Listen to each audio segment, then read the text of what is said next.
Well, any real and true believer and reader of the comic will see a very small relationship between the two. On the very first issue of season 8, I did Buffy wearing what's the symbol they have on their shirt? Yeah, the Blue Sun shirt. She's wearing that shirt on the alternate cover. But Joss was very big on saying, no, these are two different worlds. Yeah. He was like, that's really cute, but don't ever do that again. Rebecca put Jane's hat in the Connor issue 11, I think it was, of Angel of Faith. I'd like to see if there are any Jane hats in the room. I don't see. But if you watch Butterfly, you know what a Jane hat is. It doesn't have to do with me. In fact, there's got to be one. There we go. I knew there was one in this room somewhere. Everyone's staring at her. Well, and by the way, the question was, season 8 was such a huge, big celestial season. Season 9 was a little more focused. Do we plan on going back and forth with that? And the answer was sometimes yes, sometimes no. See what the story is. Yeah. You here? Yeah. You, then you. I promise. You. Okay. Yeah. Okay. Yeah. So, I mean, I can imagine one of the tricky things about doing a series that's actually canon to everything that came before it is trying to come up with expanded set universe and everything like that. Which, so I must say, you guys have done an amazing job, by the way, with that. Now, what I wanted to know was how much creative control and liberty do you have of expanding on this universe, and how much direction does Captain Marvel Studios? Don't call him that. Well, the question there is, how much creative control do we have expanding this universe and it being canon still? Yeah, I mean, Joss has been, and maybe Jane and George can speak to season 8, but with season 9, we started it with a writer's summit at Joss's house, and we all met and kind of hashed out the things we wanted to see, and then Christos and I each went off and kind of put together arcs and outline of how all those things can kind of fit together and add up to something more. And it was lots of emailing with Joss, phone calls with him, and whatnot to kind of really hash out, what he saw going forward. So he's really involved, and there are lots of emails to him saying, "Hey, what if we do this?" And I think the great thing about Joss is like when he hears a good idea, he wants to do it, and it's not so much about where it came from. It's just, is that a good idea? Does it sound true to the universe that he created? So yeah, he's had a pretty big hand in all of this.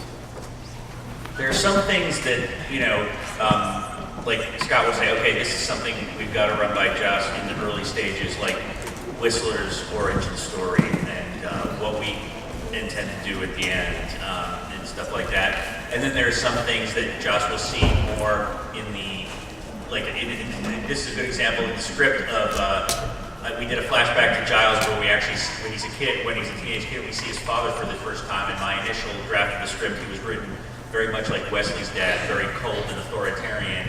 And at that point, Joss came back and said, no, it's too much like Wesley's dad, and let's not do another cold father. Can we approach this another way? So, I did it more of like a generational difference in, how much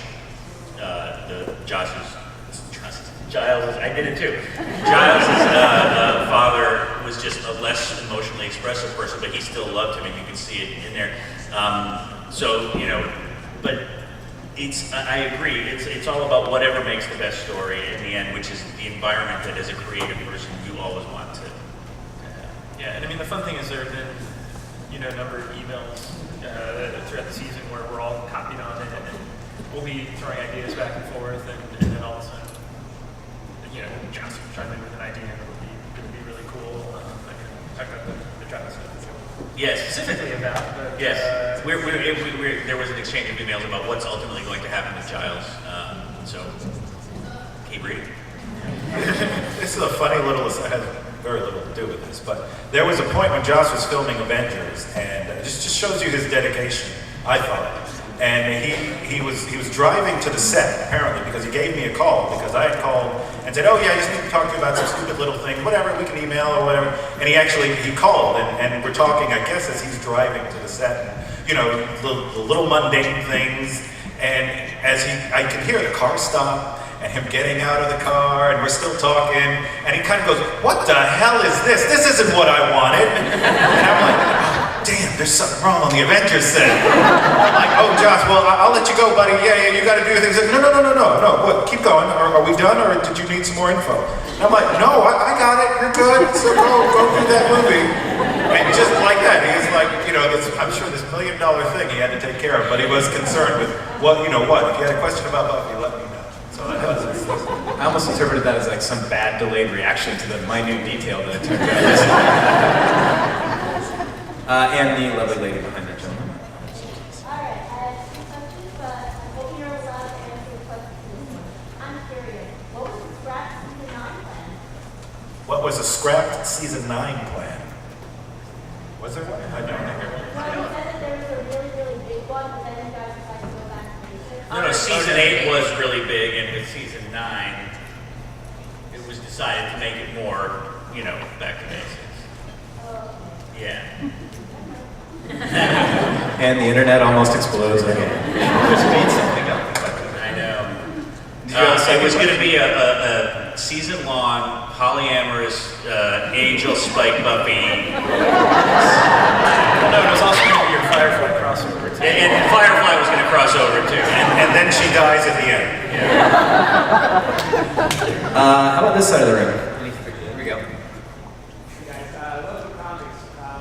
Given what we've seen with the DC animated films, I'm just wondering, I know that the live action Buffy is never going to happen, no matter how many Kickstarters you get out there. But is there a chance of like animated season 8 and season 9 to join the rest of my DVDs on the shelf? Is there a chance of an animated season 8 or 9? Well, there is the webcomic. I'm sorry, not webcomic. What is it? The motion Thank comic. you. Motion comic. That did tail through 1 through 18. I'm sure you got those. Which I thought were pretty good. I just wish they would have asked me because there were so many little things in the artwork where I was like, oh no, I could have gotten that so much better. So it sounds like there's no plans for it. Yeah, I didn't like what they did, so no.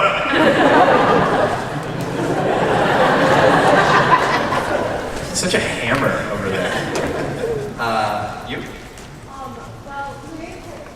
you mentioned about the fact that you get all this fan mail, and I'm sure, over the years, all kinds of people all out saying how they are inspired and how Buffy has shaped them in some way or changed their lives.